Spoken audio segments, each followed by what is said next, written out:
प्रेमी सज्जनों, आदरणीय माताओं बहनों, आप लोग काफी देर से भजनों का सत्संग का आनंद ले रहे थे।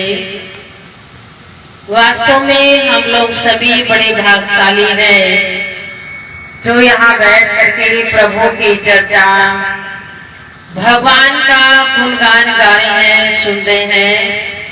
ये वास्तव में भगवान की बड़ी असीम कृपा है। और आप लोग को सभी को मालूम है कि जो आज का सत्संग है, ये सत्संग जो हमारे भाई करा रहे हैं, देखिए उनके घर में छोटा सा बेटी का जन्म हुआ है। छोटी सी बेटी है, 28 दिन की है। छोटा सा बच्चा है और बच्चे के जन्म दिन के उपलक्ष्य में ही सत्संग हो रहा है। सच में देखो, ज्ञानी में अज्ञानी में यही अंतर होता है।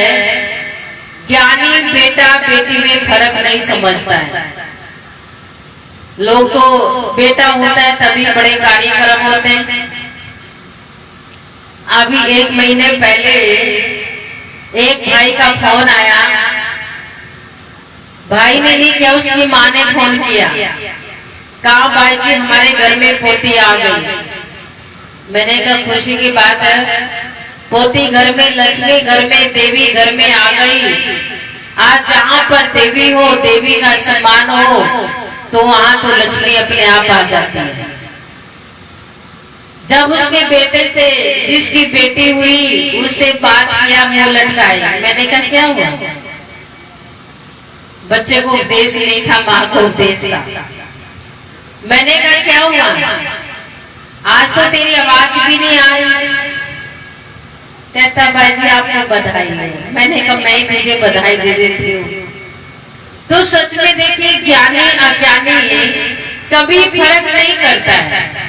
अपने घर में जो भी कुछ भी शुभ काम होता है, उसमें संत महात्माओं को बुलाता है। आज संत महात्माओं को किस लिए बुलाता है? वो संतों का इतिहास पढ़ता है, भक्तों का इतिहास पढ़ता है कि जब भी भक्तों ने अपने जीवन में अच्छा काम किया, कोई शुभ काम करा, तो उस शुभ कार्य में संतों को बुलाया। और जब वो संत आए तभी वो कार्य शुभ हुआ, तभी सफल हुआ। आप लोग देखते हैं युधिष्ठिर महाराज ने जब 14 साल वनवास काट करके, आज देखिए जंगलों में रह करके कितना उन्होंने 12 साल का वो वनवास काटा। और वनवास काट करके जब वो वापिस आए और युधिष्ठिर महाराज राजा बन गए, तो युधिष्ठिर महाराज ने कहा कि देखो जंगलों में रहे, आज जंगलों में रह करके कितने जीवों का, कहा कि जीवों की हत्या भी होगी अनजाने में, या जाने कैसे होगी। और चलो एक बहुत बड़ा यज्ञ करते हैं। और युधिष्ठिर महाराज ने देखिए बहुत बड़ा यज्ञ किया सज्जनों, और सभी नगर वासियों को भोजन भी कराया। तभी घंटा नहीं बजा, तब भी यज्ञ सफल नहीं हुआ। आप विचार करिए सज्जनों, कहा कि तब भी घंटा नहीं बजा। और 5 पांडव भगवान कृष्ण के पास गए और कहने लगे कि हे कृष्णा, हे वासुदेव, हमने इतना बड़ा यज्ञ किया, सभी नगर वासियों को भोजन कराया और सबको हमने दक्षिणा भी दिया, फिर हमारा यज्ञ सफल क्यों नहीं हुआ? भगवान कृष्ण कहते हैं कि ये पांडव देखो, कोई ना कोई ऐसा है जिसने भोजन नहीं किया है, और तुम उसको खोज करके लाओ, ढूंढ के लाओ, उसको भी भोजन कराओ। पांडव कहते हैं कि हमने सभी नगर वासियों को, गांव वालों को, सबको भोजन कराया, फिर यज्ञ सफल क्यों नहीं हुआ? कोई रहा ही नहीं है, और सबको हमने भोजन करा दिया, अब तो एक भी नहीं बचा है। युधिष्ठिर, भगवान कृष्ण कहते हैं युधिष्ठिर से, कहा जंगल में जाओ, देखो कोई ना कोई है जिसने भोजन नहीं किया है।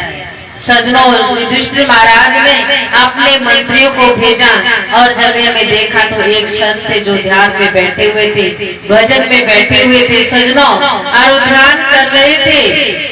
आज जब ध्यान कर रहे थे तो ध्यान में से उठे और मंत्रियों ने कहा, महाराज आप युधिष्ठिर के यज्ञ में चलिए। संत महाराज कहते कि मंत्रियों, मैं तो किसी के घर में भोजन करता ही नहीं। कहा कि आप भोजन क्यों नहीं करते हैं? कहा कि मैं उसी के घर में भोजन करता हूँ जो मुझे 10,000 यज्ञ का फल देता है। मंत्री सुन करके कहते हैं कि अभी तो महाराज युधिष्ठिर का पहला ही यज्ञ है और ये तो 10,000 यज्ञ का फल मांग रहे हैं। इसको 10,000 यज्ञ का फल कैसे दिया जाए, कहाँ से दिया जाए? तो देखिए उदास होकर के वापिस आते हैं और वापिस आकर के युधिष्ठिर महाराज से कहते हैं, कहा कि वो तो ऐसा कहता है जो मुझे 10,000 यज्ञ का फल देगा, उसी के घर में मैं भोजन करूंगा, नहीं तो मैं भोजन करूंगा ही नहीं। युधिष्ठिर महाराज भी सुन करके हैरान होते हैं और कहते हैं कि अभी तो मेरा पहला ही यज्ञ है, पहला ही यज्ञ है और मैं 10,000 यहाँ से कैसे दूं, कैसे दूं मैं उसको? अभी तो पहला ही यज्ञ है और संत मेरे यज्ञ में नहीं आएंगे तो मेरा यज्ञ सफल कैसे होगा? मेरा तो सारा करा कराया सब निरर्थक चला जाएगा। जब तक मेरा घंटा नहीं बजेगा तो यज्ञ सफल भी नहीं होगा। सजनों, देखिए कहा संतों के महत्व को कोई बिरला ही समझता है। धन्य भाग मैं तो कहती हूँ बच्ची का है, जिस बच्ची ने जन्म लेते ही अपने देखे जन्म के उसमें सत्संग करा लिए, आज साधु महात्माओं को अपने जन्म पे बुला लिया, वो बच्चा कितना भाग्यशाली है, वो बच्चा कितना भाग्यशाली है सजनों, जो बुलाते आँख खुलते ही संतों का दर्शन कर रही है, संतों की वाणी को सुन रही है, भले ही बोलती नहीं है पर सुन तो रहा है वो बच्चा। वो उसी प्रभु की चर्चा को तो सुनता हुआ इस संसार में आया, क्योंकि भगवान की महिमा को सुनता था, भगवान का ध्यान सुमन करता था और तभी वो जीवित रहता था सजनों। तो देखिए वो बच्चा अब भी भगवान की चर्चा सुन रहा है, भगवान का गुणगान सुन रहा है और अपने जीवन को सार्थक बना रहा है। तो इसलिए कहा संतों के महत्व को कोई बिरला ही समझता है, सब लोग नहीं संतों के महत्व को समझते हैं। आप सजनों देखिए जब युधिष्ठिर महाराज उदास हो गए तो देखिए द्रौपदी आती है और द्रौपदी कहते हैं, कहा कि आप लोग इतने उदास क्यों हैं? कहा कि द्रौपदी, हमने सभी नगरवासियों को भोजन भी करा दिया, दान दक्षिणा भी दे दिया, फिर भी हमारा घंटा नहीं बजा, यह सफल नहीं हुआ है। कहा क्यों नहीं बजा, कारण क्या है? तो देखिए कहा जब कारण बताया गया, कहा एक संत है और वो संत अपनी कुटिया में बैठे ध्यान में बैठे हुए हैं और जब तक वो संत मेरे यज्ञ में नहीं आएंगे तब तक मेरा यज्ञ सफल कैसे होगा? द्रौपदी संतों के महत्व को समझती थी। संत सजनों देखिए धन के भूखे नहीं होते, संत मान बढ़ाई के भूखे नहीं होते, संत भाव का भूखा होता है, भाव से ही रिश्ता है और भाव से ही सजनों देखिए संत आते हैं। आज संत कहा कि भाव के भूखे होते हैं और वो द्रौपदी भी संतों के महत्व को समझती थी।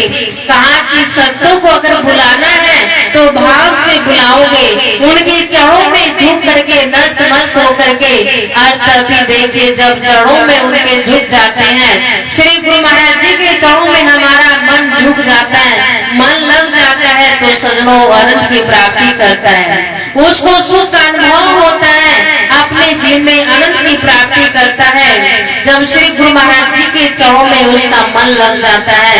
इसलिए संतों ने क्या कहा, आइए मैं आपको छोटा सा भजन सुनाती हूँ और आप लोग सब मिल करके बोलेंगे, बोलिए श्री सद्गुरुदेव महाराज की।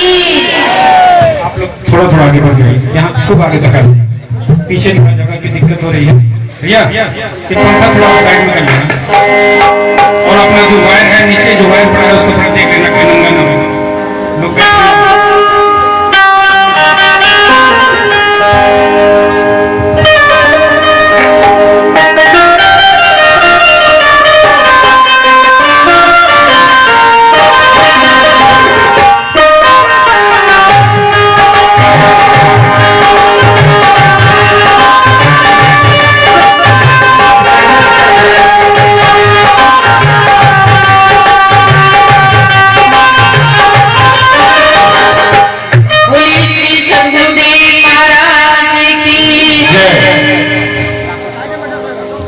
गुरु के चरण छूट गाए रे, जरा झूक कर तो देखो।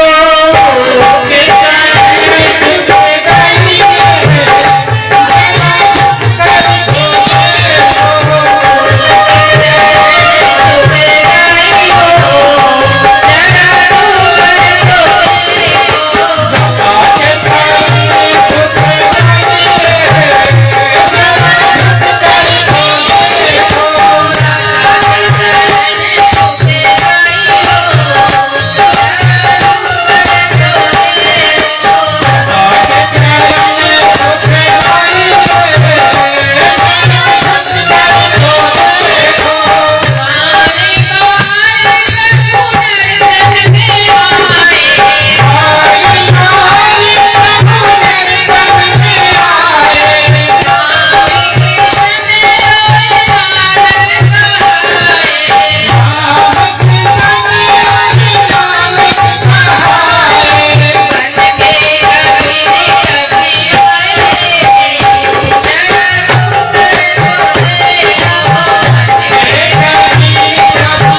महाराज। Thanks for watching Adhyatmasar channel. और अधिक भक्तिमय वीडियो देखने के लिए कृपया चैनल को सब्सक्राइब करें, लाइक करें और कमेंट करें।